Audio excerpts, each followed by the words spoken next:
Praise lord brothers sisters అందరూ praise lord. Praise lord brother. అందరికీ praise lord brothers and sisters. ప్రభు గొప్ప నామానికి మహిమ కలుగును గాక. దేవుడు చిన్న గొప్ప అవకాశాన్ని బట్టి దేవుడి నామానికి మహిమ కలుగును గాక.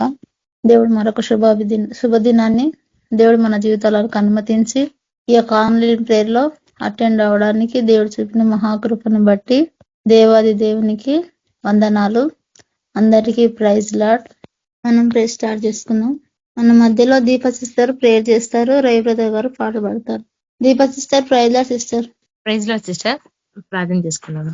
అందరం కళ్ళు మూసుకుంటే ప్రార్థన చేసుకున్నాము. పరిశుద్ధుడ, మహోన్నతుడ, సర్వోన్నతుడ, సర్వ సృష్టికర్త, సర్వాధికారు నీకు వందనాలు ప్రభా.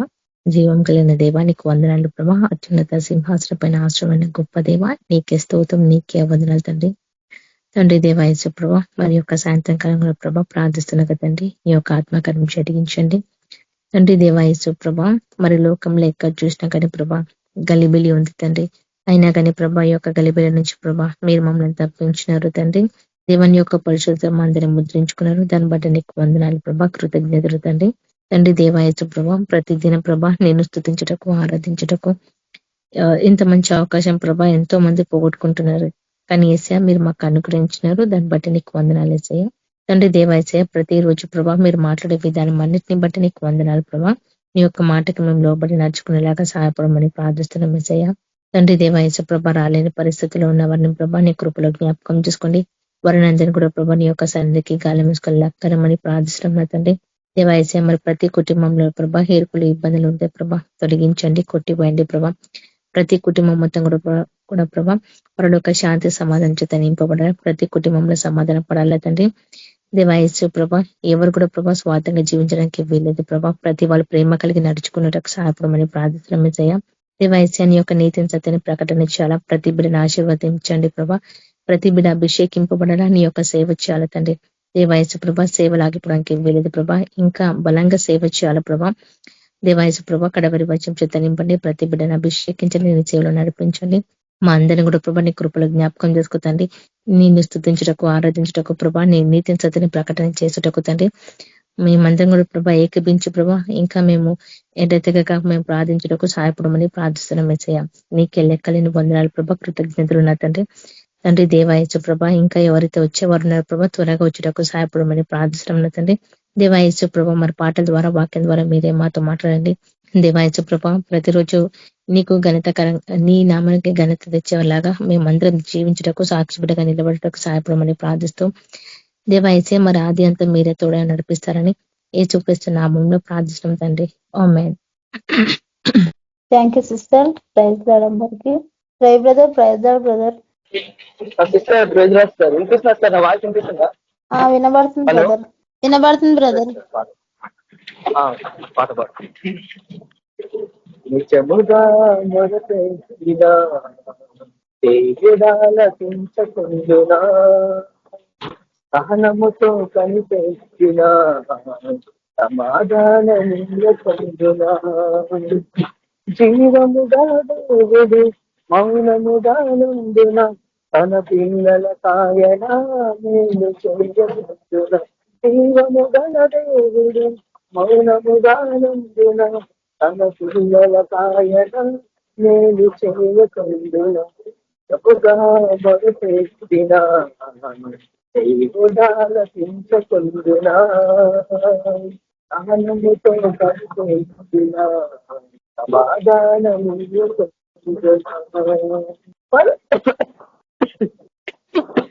పరలోక తండ్రి అడిగిన మంచి కుండునా, పరలోక తండ్రి అడిగిన మంచి కుండునా, కరములెత్తి సాధించిన దీవెనలు చేయకుండునా, కరములెత్తి సాధించిన దీవెనలు చేయకుండునా.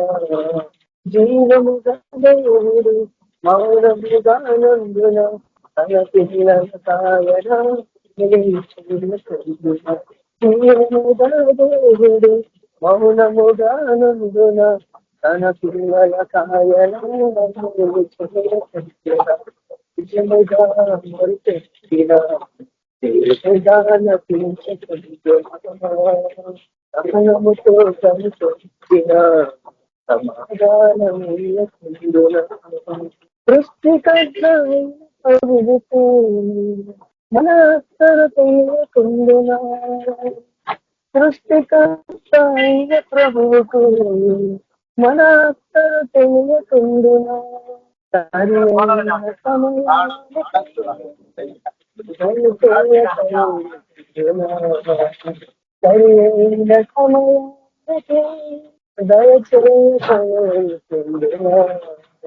జీవముగాడు మౌనముగానుండున మన పిల్లల కాయన నేను చేయకుండున జీవముగల దేవుడు మౌనముగానుండున తన పిల్లల కాయన నేను చేయకుండున నిజముగా వరుసెట్టిన గుణాల సింహుడా సహనముతో కనిపెట్టిన సమాధానమీయ సర్వశక్తుడైన ప్రభువుకు సాధ్యము కానుండునా సర్వశక్తుడైన ప్రభువుకు సాధ్యము కానుండునా మహిమను కనుగొనుటకు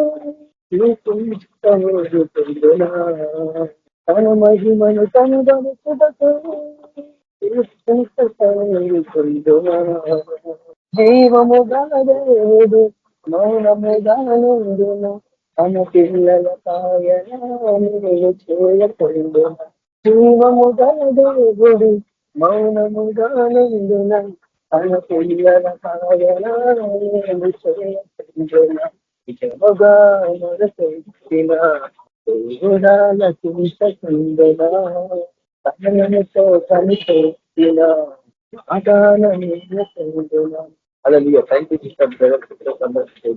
థ్యాంక్ యూ బ్రదర్. అందరికీ ప్రైజ్ లార్డ్. మన మధ్యలో రేణుక సిస్టర్ గారు వాక్యదానాలకు నడిపిస్తారు. Sister praise lord. Sister hello sister, praise the lord sister.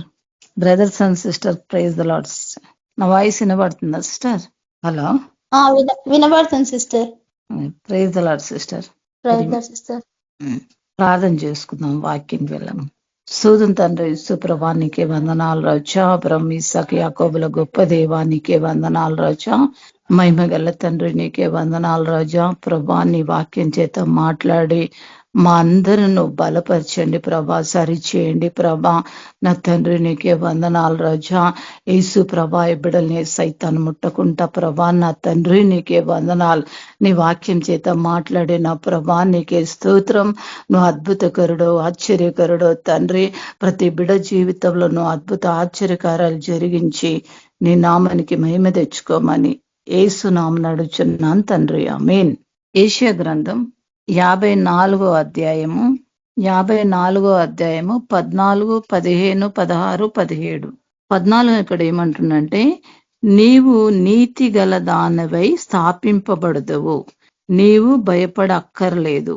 బాధించువారు నీకు దూరంగా నుందురు, భీతి నీకు దూరంగా ఉండును, అది నీ దగ్గరకు రానేరదు. జనులు గుంపులు కూడినను వారు నా వలన కూడరు, నీకు విరోధంగా గుంపు కూడువారు నీ పక్షం వారగుదురు. అయితే ఇక్కడ ఏమంటుండో, నీవు నీతి గల దానవై స్థాపింపబడదువు, నీవు భయపడక్కర్లేదు. ఎందుకంటుండ దేవుడు మనం అందరం నీతిమంతులని తెలుసు. ఆయన కూడా ఇక్కడ ఏమంటుండంటే, నువ్వు నీతి గల దానివై స్థాపింపబడదువు, నువ్వు భయపడక్కర్లేదు. నీతి గల మనం ఉన్నా కూడా ఏమైతుందంట, మనకు విరోధంగా ఉన్న శక్తులు ఏం చేస్తాయంట, మనం నీతిగా లేమని మనకు అడ్డంకులు పెడుతుంది. కాబట్టి ఇక్కడ వాక్యం ద్వారా ఏం మాట్లాడుతుందంటే, యెషయా భక్తుడి ద్వారా, నువ్వు నీతిగల దానివై స్థాపింపబడదు, నువ్వు భయపడక్కర్లేదు. అంటే నీకు విరోధంగా ఏదైనా ఆయుధాలు వచ్చినా, నీకు విరోధంగా ఏదైనా నిందలు వచ్చినా కూడా నువ్వు భయపడవలసిన అవసరం లేదు. ఎందుకంటే నువ్వు దేవుని దృష్టిలో నీతిగల దానివై స్థాపింపబడి ఉన్నావు. కాబట్టి నువ్వు భయపడక్కర్లేదు. బాధించేవారు నీకు దూరముగా నుందురు. అయితే బాధించేవారు అంటే మనము సరిగా ఉన్నా కూడా మనము మన మీద నిందలు, అవమానాలు, మనము లేని అన్ని మన మీద చెప్తే కూడా దేవుడు ఇక్కడ ఏమంటుండంటే నీకు దూరంగా ఉందురు, భీతి నీకు దూరంగా ఉండును, అది నీ దగ్గరికి రానేరదు. ఎలాంటి సమస్యలైనా ఎలాంటి బాధలు కష్టాలైనా నీ దగ్గరికి రావు. ఎందుకంటే నువ్వు దేవుని దృష్టిలో నీతిగల దానివై ఉన్నావు, నీతిగల వారుగా ఉన్నాం మనం. కాబట్టి మనం భయపడాల్సిన అవసరము లేదని ఇక్కడ చెప్తుండు. జనులు గుంపు కూడినను వారు నా వలన కూడరు, నీకు విరోధంగా గుంపు కూడు వారి నీ పక్షం వారగుదరు. ఇక్కడ ఏమంటుండు, అలాంటి జనులు ఏం చేస్తారంట, గుంపు కూడుతారంట. గుంపు కూడి విరోధంగా, దేవుని బిడ్డలకు విరోధంగా గుంపు కూడి అనేక రకాల మాటలతోటి మనల్ని ఇబ్బంది పెడతారు. కాబట్టి మనం దేవుని దగ్గర మొర పెడుతున్నాం కాబట్టి అలాంటి పక్షంలో ఉన్న వాళ్ళు ఏమవుతారంట, అలాంటి జనులు ఏం చేస్తారంట, దేవుడు మన పక్షంగా మిత్రులుగా మారుస్తాడు, మన పక్షంగా యుద్ధం చేసే వాళ్ళగా దేవుడు నిలబడతాడు. కాబట్టి దేవుడికి ఏమంటుండంటే మనం భయపడవలసిన అవసరము లేదంటుండు. అయితే 16 ఇక్కడ ఏమంటుండంటే, ఆలకించుము, నిప్పులూది తన వృత్తికి తగినట్లుగా పనిమెట్లు చేయు కమ్మరిని సృజించువాడను నేనే, నాశనం చేయుటకు పాడు చేయు వాడిని సృష్టించువాడను నేనే. ఇక్కడ ఏమంటుండో, సమస్తము దేవుడే సృష్టించినాడు. కాబట్టి నాశనంకైనా చెడుకైనా మంచికైనా ఆయననే సమస్తము సృష్టించిన వాడు. కాబట్టి మనము భయపడడానికి వీల్లేదు. ఇంకా 17వ అధ్యాయంలో 17వ వచనంలో ఏమంటుండో, నీకు విరుద్ధంగా రూపింపబడిన ఏ ఆయుధము వర్ధిల్లదు, న్యాయ విమర్శలో నీకు దోషారోపణ చేయు ప్రతి వానికి నీవు నేరస్థాపన చేసేదవు. యెహోవా యొక్క సేవకుల నీతి నా వలన కలుగుచున్నది, ఇది వారి స్వాస్థము, ఇదే యెహోవా. ఇక్కడ ఏమంటుండో, మనం దేవుని బిడ్డలమై ప్రపంచంలో ఎంతనో మంది దేవుని బిడ్డలు నీతిగా నిజాయితీగా దేవుని సువార్త ప్రకటించుచు ఈ లోకంలో ఎలా జీవించాలనో అలా నడుచుకుంటూ వెళ్ళినా కూడా ఏమైతుందంట, విరోధంగా రూపింపబడిన ఆయుధాలు మన మీద వస్తున్నా కూడా ఇక్కడ దేవుడు ఏమంటుండో, అలాంటి ఆయుధములు మన మీద వర్ధిల్లదు. కాబట్టి న్యాయ విమర్శలో దేవుడు వాళ్ళకు సరైన మార్గంలో వాళ్ళకు నడిపించి దేవుని స్తుతించే బిడ్డలుగా వాళ్ళని మారుస్తాడంట. యెహోవా యొక్క సేవకుల నీతి నా వలన కలుగుచున్నది, ఇది వారి స్వాస్థము. అయితే దేవుడు మన నీతికి తగినట్లు అలాంటి వాళ్ళని ఆయన మార్గంలో నడిపించుకొని ఆయనకు చెందవలసిన స్తోత్రములు ఆయనకే చెందాల, యేసుప్రభుకే చెందాల. కాబట్టి అలాంటి సమయంలో దేవుడు మనకు తోడిండి మన పక్షాన యుద్ధం చేస్తాడు. కాబట్టి ఎట్టి పరిస్థితుల్లో అలాంటి వాటికి మనము భయపడవలసిన అవసరము లేదని చెప్తుంది. ఇక్కడ ఇంకో వాక్యం చూసుకుందాం. యెషయా గ్రంథము 42, యెషయా గ్రంథము 42:7-8. యెహోవానగు నేనే నీతి విషయంలో నిన్ను పిలిచి నీ చెయ్యి పట్టుకొని ఉన్నాను, నిన్ను కాపాడి ప్రజల కొరకు నిబంధనగా అన్యజనులకు వెలుగుగా నిన్ను నియమించి ఉన్నాను.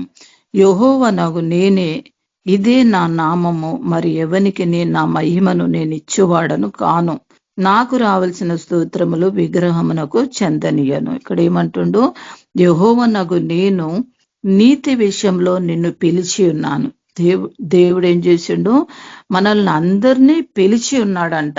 ఎప్పుడు పిలిచి ఉన్నాడు, మనం పాపంలో ఉండి పాపంలో జీవించుకుంటుంటే మనం లేవము అనే ఆ యొక్క స్థిరమైన ఇది మనలో ఉండే. కాబట్టి ఇక్కడ దేవుడు ఏమంటుండు, యెహోవానగు నేనే నీతి విషయంలో నిన్ను పిలిచి నీ చెయ్యి పట్టుకొని ఉన్నాను.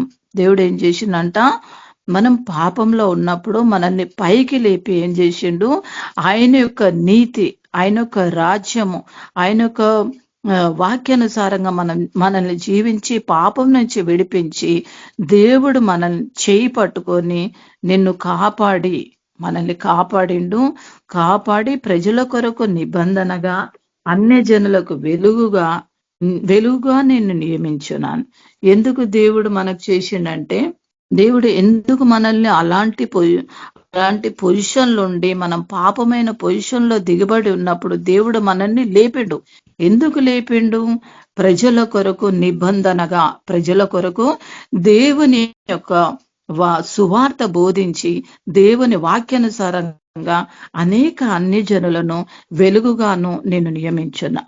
అనేక అన్ని జనులకు దేవుడు వెలుగుగా మనల్ని నియమించి ఉన్నాడు. దేవుడు ఆ యొక్క నిబంధన మనకిచ్చిండు కాబట్టి మనం ఆ నిబంధన ప్రకారము బోధిస్తున్నామా లేదా అని మనల్ని మనం ఒకసారి పరీక్షించుకోవాలా. పరీక్షించుకొని ఏం చేయాలా? మనం అన్ని జనులకు వెలుగుగా నిలబడాలా.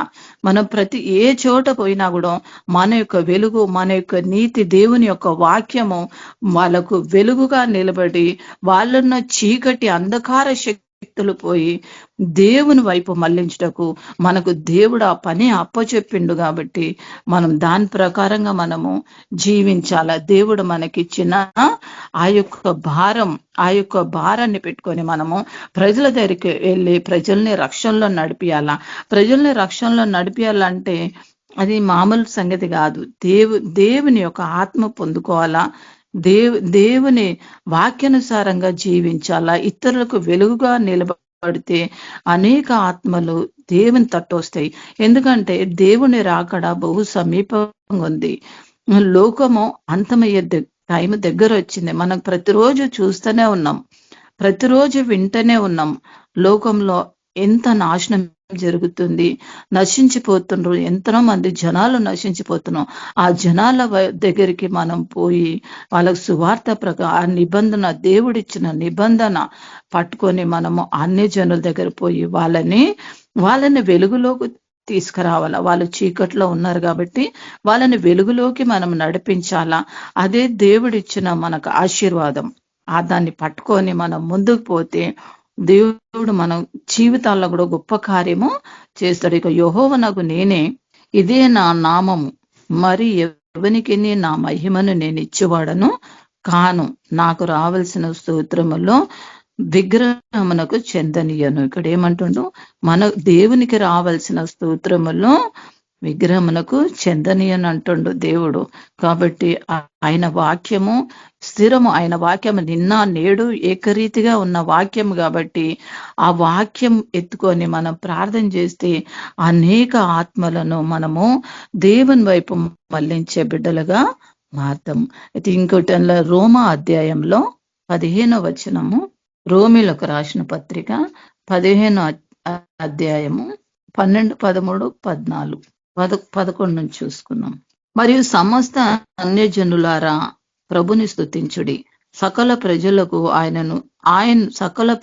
ఆయనను కొనియాడదురు కాక అని చెప్పి ఉన్నది. మరియు ఏషియా ఇలాగు చెప్పుచున్నాడు, ఏషియాలోండి వేరు చిగురు అనగా అన్యజనులు ఏలుటకు లేచివాడు వచ్చును, ఆయన యందు అన్యజనులు నిరీక్షణ ఉంచుదురు. ఇంకా 13లో ఏమంటుండు? కాగా నీవు పరిశుద్ధాత్మ శక్తి పొంది విస్తారముగా నిరీక్షణ గలవారగుటకు నిరీక్షణ కర్తయగు దేవుడు విశ్వాసము ద్వారా సమస్త ఆనందంతోనూ సమాధానంతోనూ మిమ్మను నింపునుగాక. నా సహోదరులారా, మీరు కేవలము మంచివారును సమస్త జ్ఞానపూర్లను ఒకరినొకరు బుద్ధి చెప్ప సమర్థులై ఉన్నారని నా మట్టుకు నేను మిమ్మల్ని గురించి రూఢిగా చెప్పుచున్నాడు. ఇక పౌలు భక్తుడు రోమిలకు రాస్తున్నాడు. ఏమంటుండు? కాగా మరియు సమస్త అన్యజనులారా ప్రభుని స్తుతించుడి, సకల ప్రజలు ఆయనను కొనియాడదురుగాక. అయితే ఇక్కడ ఏమంటుండు? సమస్త అన్యజనులారా ప్రభువుని స్తుతించుడి అంటే ఇక్కడ ఏమంటుండు? అన్ని జనులకు చెప్తుండు. అన్ని జనులు అంటే మనం కూడా ఒకప్పుడు అన్ని జనుల్లాగానే ఉండే కాబట్టి ఇక్కడ దేవుడు మనల్ని రక్షించండు.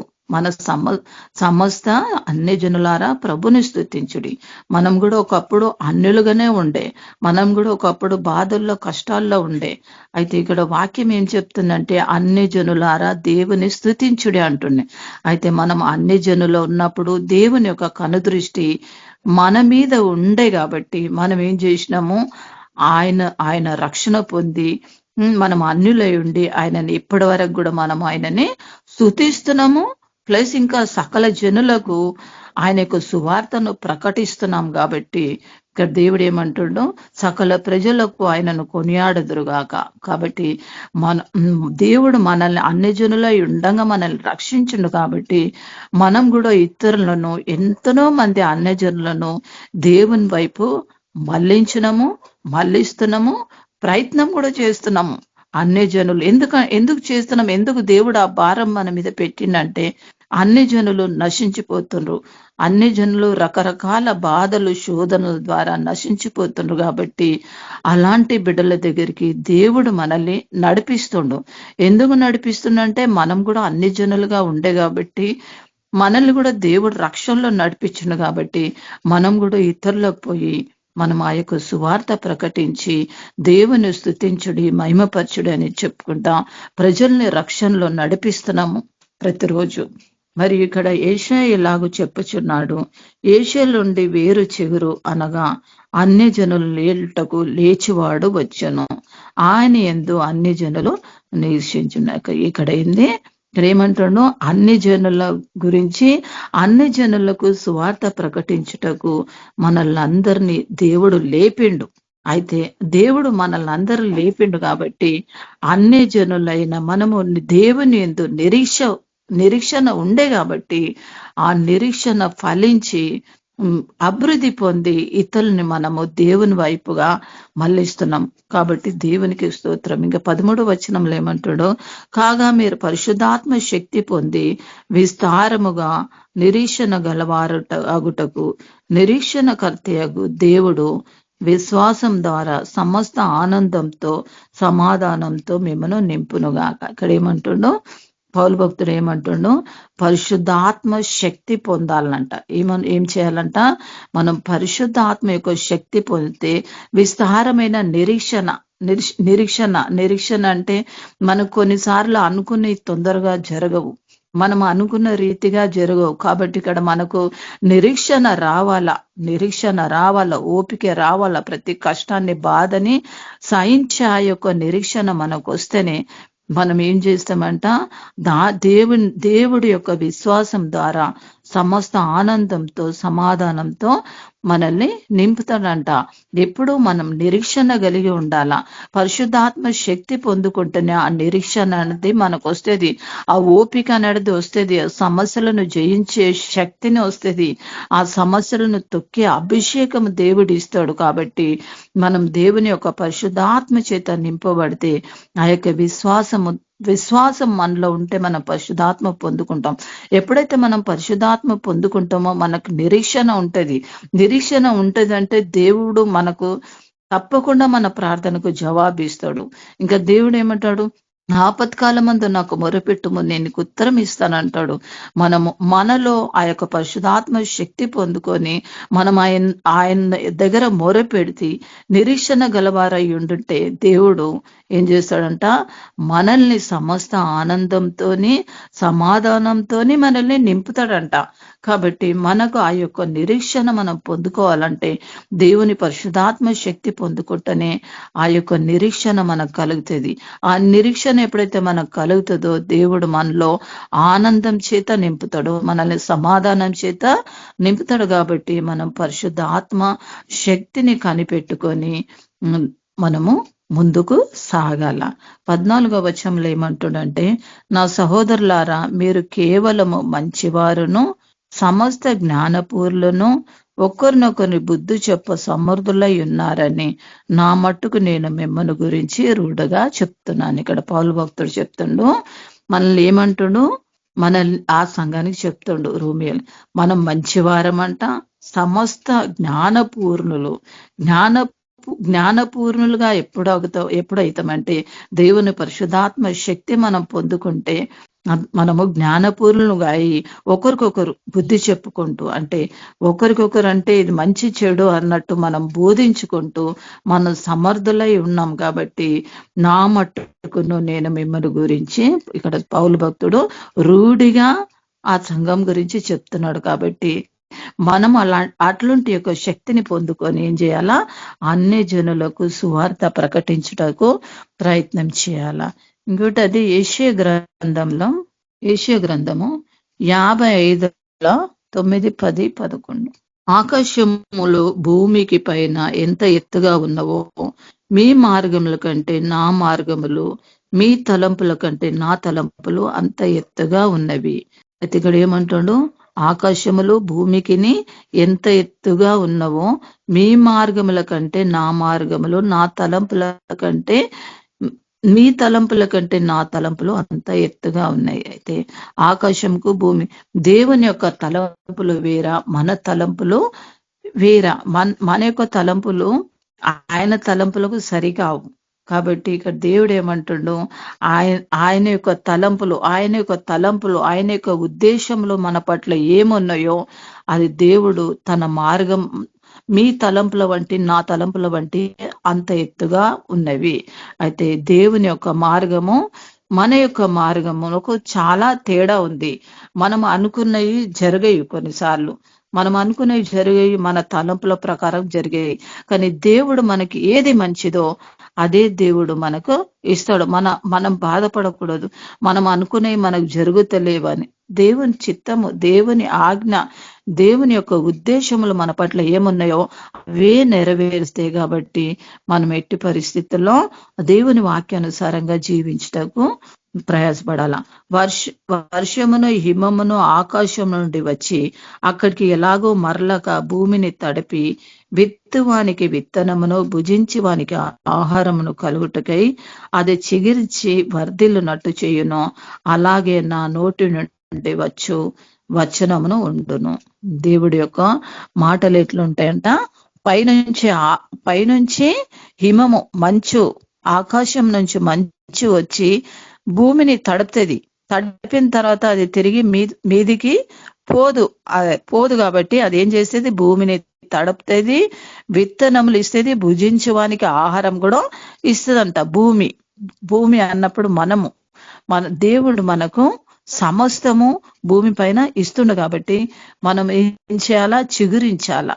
కలుగుటకై అది చిగురించి వర్ధిల్లున్నట్లు చేయును, అలాగే నా నోటి నుండి వచ్చే వచనము ఉండును. దేవుని యొక్క మాటలు అట్లా ఉంటాయంట. విత్తనం వేస్తే ఆ విత్తనం ఫలించేలాగా ఉంటాయి అన్నమాట. దేవుడు మనల్ని అట్లా ఫలించే వృక్షంగా మార్చిండు. కాబట్టి మనం ఇతరులకు సాక్షులుగా నిలబట్టకు ప్రయాసపడాల. 11వ వచనం, నిష్ఫలంగా నా యొద్దకు మరలక అది నాకు అనుకూలమైన దాన్ని నెరవేర్చును, నేను పంపిన కార్యము సఫలం చేయు. కాబట్టి దేవుడు మనల్ని ఒక ఉద్దేశపూర్వకంగా ఈ ప్రపంచంలో మనల్ని పెట్టిండు. కాబట్టి మనం ఏం చేయాలా, దేవుని యొక్క కార్యము, దేవుడు మనకి ఏ పని చెప్పిండో ఆ పని మనము చేయాలా. దేవుని యొక్క కార్యము చేసి దేవునికి సాక్షిగా నిలబట్టకు సహాయపడాల. ఇర్మియా గ్రంథము 29వ అధ్యాయము 11, 12, 13, 14. నేను మిమ్మల్ని గురించి ఉద్దేశించిన సంగతులు నేను ఎరుగుదును, రాబో కాలమందు నీకు నిరీక్షణ కలుగునట్లు అవి సమాధానకరమైన ఉద్దేశములే గాని హానికరమైనలు కావు. ఇదే యెహోవా వాక్కు. ఇంకేమంటును, మీరు నాకు మొరపెట్టుదిరే మీరు నాకు ప్రార్థన చేయొచ్చు వత్తురేని నేను మీ మనవి ఆలకింతును. మీరు నన్ను వెతికినెడల పూర్ణ మనస్సుతో నన్ను గురించి విచారణ చేయునెడల మీరు నన్ను కనుగొందురు, నన్ను నేను మీకు కనుపరుచుకొందును. ఇదే యెహోవా వాక్కు. నేను మిమ్మును చెరలో నుండి రప్పించదను, నేను మిమ్మును చెరపట్టి ఏ జనుల్లోనికి ఏ స్థలంలోనికి మిమ్మల్ని తొలివేసితునో ఆ జనుల అందరిలో నుండి ఆ స్థలం అన్నిట్లో నుండి మిమ్మల్ని సమకూర్చి రప్పించదను. ఇదే యెహోవా వాక్కు. ఎచ్చట నుండి మిమ్మల్ని చెరకు పంపితినో అచ్చటికే మిమ్మను మరలా రప్పింతును. ఇక్కడ ఏమంటుండో, నేను మిమ్మను గురించి ఉద్దేశించిన సంగతులను నేను ఎరుగుదును, రాబో కాలమందు నీకు నిరీక్షణ కలుగునట్లు అవి సమాధానకరమైన ఉద్దేశములే గాని హానికరమైనలు కావు.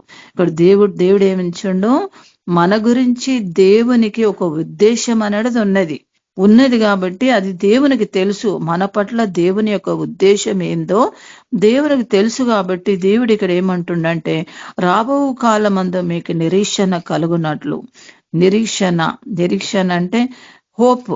మనకు నిరీక్షణ అంటే హోప్. మనకు దేవుడు కంపల్సరీ మన ప్రార్థనకు జవాబిస్తాడు. అవి సమాధానకరంగా ఉంటది. మనం దేవుని యందు నిరీక్షణ ఎప్పుడైతే ఉంటామో అవి ఎట్లుంటాయంట, మనకు సమాధానకరంగా ఉంటాయంట, హానికరంగా ఉంటాయంట.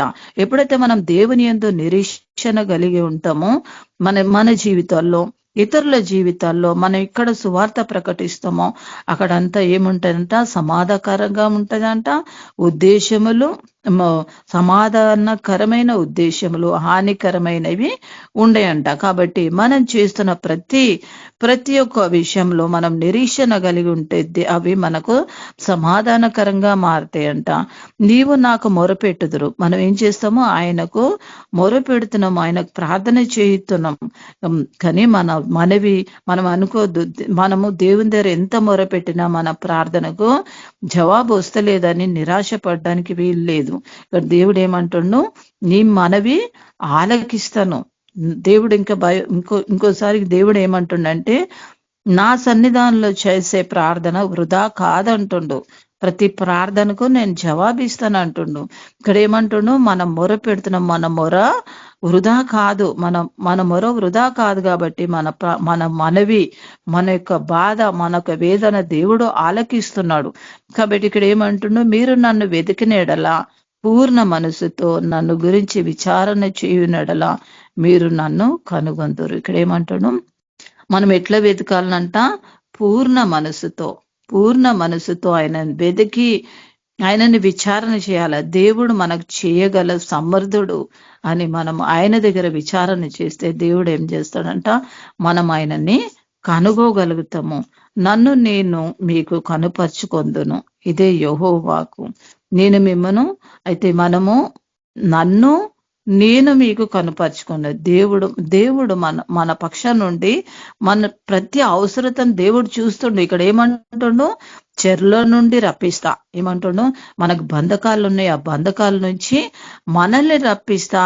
మనం ఏ చోటుకి వెళ్తామో వాళ్ళను కూడా బంధకాల నుంచి విడిపిస్తానంటుండు.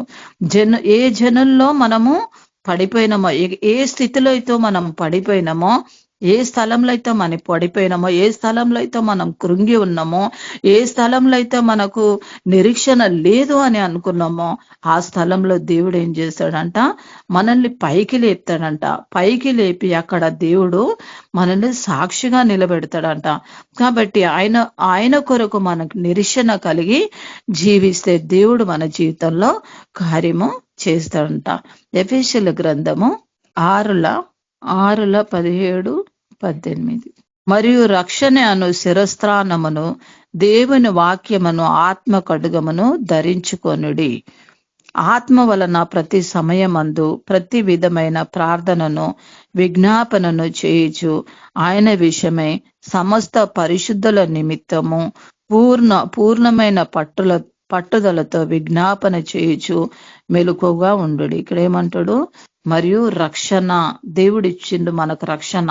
ఆ రక్షణ అనే శిరస్త్రానమును దేవుని వాక్యం అనే ఖడ్గమును మనం పట్టుకొని ఏం చేయాలా, ఆత్మ వలన ప్రతి సమయమందు ఆ దేవుని యొక్క ఆత్మ ఖడ్గము, దేవుడిచ్చిన మన కిరీటమును దాన్ని పట్టుకొని మనం ఆయనను ఏం చేయాలా, ఆత్మ వలన ప్రతి సమయమందు ప్రతి విధమైన ప్రార్థన విజ్ఞాపన చేయొచ్చు.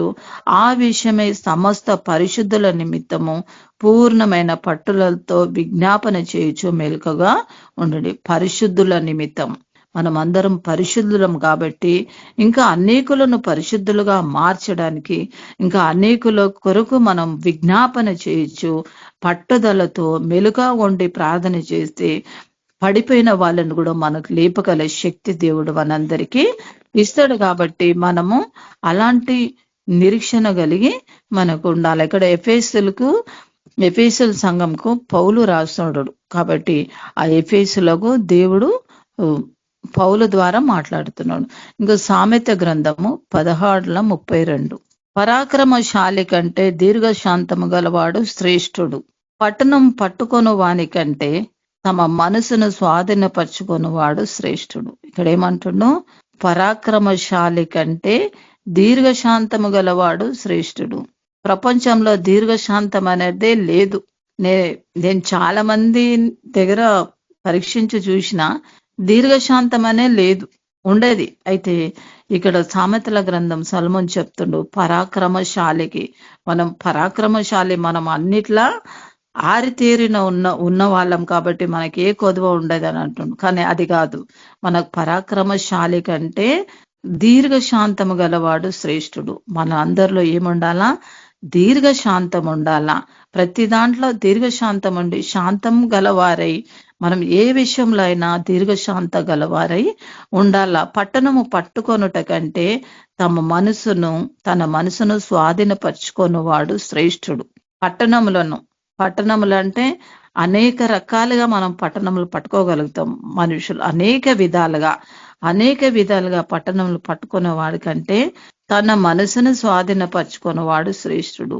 అంటే విరిగి నలిగిన మనసును నువ్వు స్వాధీనపరచుకొని దేవుని వైపు మళ్లించి ఆయనలో శాంతి సమాధానము అనుగ్రహించే వారిలాగా మనము ఉండాలని ఇక్కడ సామెత గ్రంథంలో చెప్తున్నాం. మనం అలాంటి వాళ్ళగా మనము ఉండడానికి ప్రయత్నం చేయాలా.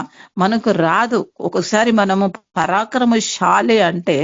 పరాక్రమశాలి కంటే మనం పరాక్రమంగా ఉన్నామని అనుకున్న విధంగా దీర్ఘశాంతాన్ని మర్చిపోతాం.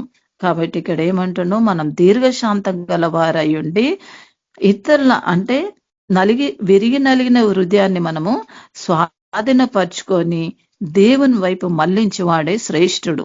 మనం అట్లాంటి శ్రేష్టత్వము, అట్లాంటి దేవునిలో అట్లాంటి దీనత్వం కలిగి మనం జీవిస్తే అట్లాంటి దీర్ఘశాంతం మనకు రావాలా. అట్లాంటి దీర్ఘశాంతం వచ్చి మనం ఏం చేయాలా? ఇతరుల మనసును స్వాధీనపరచుకోవాలి. ఇతరుల మనసులు అంటే ఆ మనిషిలో బాధ వేదన తాగి ఉంటది. అనేక రకమైన ప్రశ్నలు ఉంటాయి, అనేక రకాల బాధలు ఉంటాయి. కాబట్టి అలాంటి మనిషిని స్వాధీనపరచుకొని దేవుని వైపు మళ్లించి అలాంటి బిడ్డల్ని మనం ఓదార్చి బలపరిస్తేనే మనం ఏమైతామంట? దేవుని దృష్టిలో శ్రేష్ఠులమైతామంట. దీర్ఘశాంతం గల వారమైతాము. దేవుని దృష్టిలో శ్రేష్ఠుడుగా మనము ఉంటామంట. మనము అలాంటి వ్యక్తుల్లాగా మనము తీర్చిదిద్దబడాల. అయితే కీర్తన గ్రంథము 20:1 ఆపత్కాలమందు యెహోవా నీకు ఉత్తరం ఇచ్చునుగాక, యాకోబు దేవుడు నామము నిన్ను ఉద్ధరించునుగాక. ఇక్కడ ఏమంటున్నావు?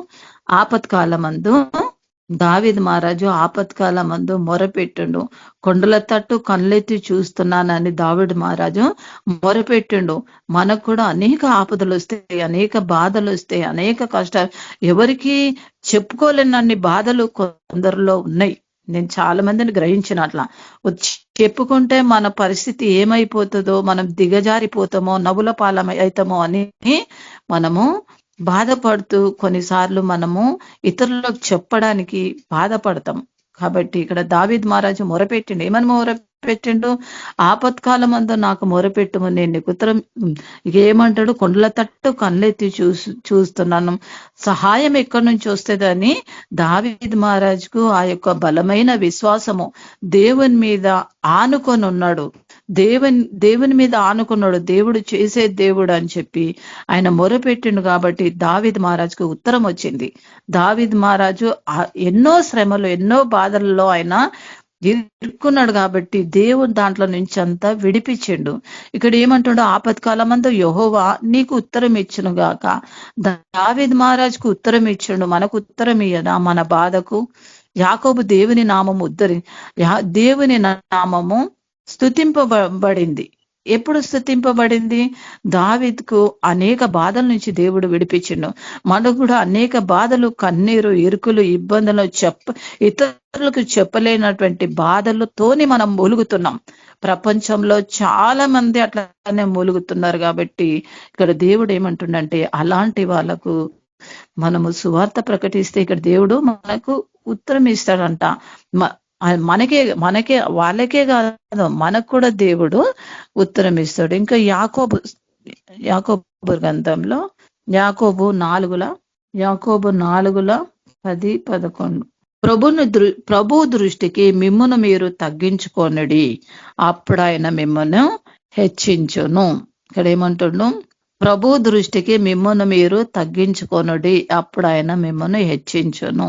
ఇప్పుడు కొన్నిసార్లు ఏం చేస్తామంటే మనం తగ్గించుకుంటే ఏమవుతుందంటే మన ప్రెస్టేజ్ ఇదైపోతుందని. కానీ ఇక్కడ వాక్యం ఏం సెలవిస్తుందంటే ప్రభు దృష్టికి మిమ్మును మీరు తగ్గించుకొనుడి, అప్పుడు ఆయన మేము హెచ్చించును. ఒక పాట ఉన్నది, నీవే హెచ్చాలి, నేనే తగ్గాలి, నీవే నా జీవితాన నిండిపోవాలి అని పాట పాడతాం కదా. ఇక్కడ మనం ఏం చేయాలా? ప్రతి విషయంలో మనము తగ్గించుకోవాలంటే కొన్నిసార్లు మనకు అది మనతోని కాదు తగ్గించుకోవడం. తగ్గించుకుంటే నేను అవమానం పడతానేమో అనే ఒక భావన వాళ్ళు కొంతమందిలో ఉంటది. కాబట్టి ఇక్కడ ఏమంటుండో మనల్ని మనం తగ్గించుకుంటే అప్పుడు దేవుడు మనల్ని హెచ్చిస్తాడంట. ఇంకో 11వ వచనంలో ఏమంటుండో, సహోదరులారా ఒకనికొకడు విరోధంగా ఒకనికి విరోధంగా ఒకడు మాట్లాడకుడి, తన సహోదరునికి విరోధంగా మాట్లాడి తన సహోదరునికి తీర్పు తీర్చేవాడు ధర్మశాస్త్రమునకు వ్యతిరేకంగా మాట్లాడి ధర్మశాస్త్రమునకు తీర్పు తీర్చుచున్నాడు. నీవు ధర్మశాస్త్రమునకు తీర్పు తీర్చినడలా ధర్మశాస్త్రమును నెరవేర్చిన వాడు కాక న్యాయము విధించువాడవైతివి. అయితే ఇక్కడ ఏమంటాను, ఒకరికొకడు మనము విరోధంగా మాట్లాడకూడదు. ప్రపంచంలో అదే జరుగుతుంది. కొన్నిసార్లు దేవుని బిడ్డల్లో కూడా కలుగుతుంది, దేవునిలో లేని బిడ్డల దగ్గర కూడా కలుగుతుంది. ఇక్కడ ఏమంటుండో ఒక్కరికి కూడా విరోధంగా మాట్లాడకూడదు. ఆ మాట వస్తే కూడా మనము ఆ మాటలు మాట్లాడకూడదు. మాట్లాడితే మనం ఏం చేసినట్టు? ధర్మశాస్త్రమునకు తీర్పు తీర్చిన వారం అవుతాం, ధర్మశాస్త్రమునకు వ్యతిరేకంగా ఉన్నట్టు అవుతాం. కాబట్టి ఇక్కడ ఏమంటుండో ఒకరికొకని విరోధంగా మాట్లాడకూడి, తన సహోదరునికి విరోధంగా మాట్లాడి తన సహోదరునికి తీర్పు తీర్చేవాడు. మనం ఎవరికి తీర్పు తీర్చొద్దు. మనం దేవుని బిడ్డలము, మనం దేవుడం కాము, దేవుడు కాదు. మనం ఒకరికొకరు తీర్పు తీర్చడానికి దేవుడు ఉన్నాడు. దానికి ఒకరికొకరు మనం తీర్పు తీస్తే ఏమైతామంట? ధర్మశాస్త్రమునకు విరోధంగా ఉన్నట్టు అవుతామంట. చాలా మందిలో నేను చూసిన ఒకరికొకరు తీర్పు కొంతమంది ఎట్లా ఉంటారంటే వాళ్ళకు తగినట్టు మాట్లాడితేనే మన గురించి మంచిగా మాట్లాడరు, లేకుంటే విరోధంగానే మాట్లాడతారు. అది దేవుని రాజ్యం నెరవేర్చినట్టు కాదు, దేవుని మాటనుసారంగా జీవించినట్టు కాదు. మనం ఏం చేయాలా? ఒకరికొకడు విరోధంగా మాట్లాడకూడదు. ఎవరికి మనం మనం ఏ పార్టీ వారమో ఒకరికొకరు తీర్పు తీర్చడానికి మనం తీర్పు తీర్చడానికి వీల్లేదు. ఒకరికొకరు బుద్ధి చెప్పుకోవాలా, కానీ తీర్పు తీర్చడానికి వీల్లేదు. కాబట్టి అట్లా చేసినామంటే మనం ధర్మశాస్త్రంకు విరోధంగా ఉన్నట్టు. కాబట్టి ఆ యొక్క తీర్పుకు మనము ఆ యొక్క తీర్పులో మనం ఉండకూడదంటే దేవుని వాక్యానుసారంగా జీవిస్తే దేవుడు ఆ వాక్యం ద్వారా మనతోని మాట్లాడతాడు, మనల్ని హెచ్చరిస్తాడు, మనల్ని బలపరుస్తాడు, మనల్ని దీవిస్తాడు, ఆశీర్వదిస్తాడు. ఆ ప్రకారంగా మనము నడుచుకుంటూ పోవాలి. ఇంకా 12వ వచనంలో ఏమంటాడంటే ఒక్కడే ధర్మశాస్త్రమును నియమించి న్యాయమును విధించేవాడు, ఆయన్నే రక్షించుటకు నశింపజేయుటకు శక్తిమంతుడై ఉన్నాడు. పరునికి తీర్పు తీర్చుటకు నీవెవడవు. ఇక్కడ ఏమంటుండో యాకోబులు అంటుండు, పరునికి నువ్వు తీర్పు తీర్చనికి ఎవరు? ధర్మశాస్త్రమును ఆయన్నే ధర్మశాస్త్రమును ఒకడు ధర్మశాస్త్రమును నియమించి న్యాయమును విధించేవాడు ఆయన్నే రక్షిస్తాడు, నశింపజేయుటకు మనల్ని శక్తిమంతుడుగా చేయుటకు అన్నిటికీ ఆయనే శక్తిమంతుడు అయి ఉన్నాడు. సమస్తము ఆయనే చేయగల సమర్థుడు. కాబట్టి మనం ఎవరము ఆయన మాటకు వ్యతిరేకంగా మాట్లాడడానికి? ఆయన చెప్పిన మాట ప్రకారంగా మనము నడుచుకుంటే దేవుడు మనల్ని దీవిస్తాడు. 13లో ఏమంటాడు?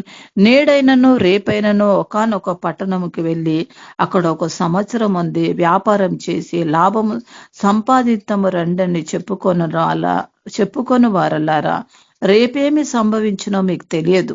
జీవం ఏ పాటిది, మీరు కొంతసేపు కనబడి అంతలోనే మాయమై ఆవిరి వంటి వారై. ఇక్కడ ఏమంటున్నాను, మనం అనుకోవచ్చు మన యొక్క హృదయ వాంఛలో ఎన్నో ఉండొచ్చు, మనకి ఎన్నో ఆశలు, ఎన్నో కోరికలు, ఎన్నో తలంపులు ఉంటాయి.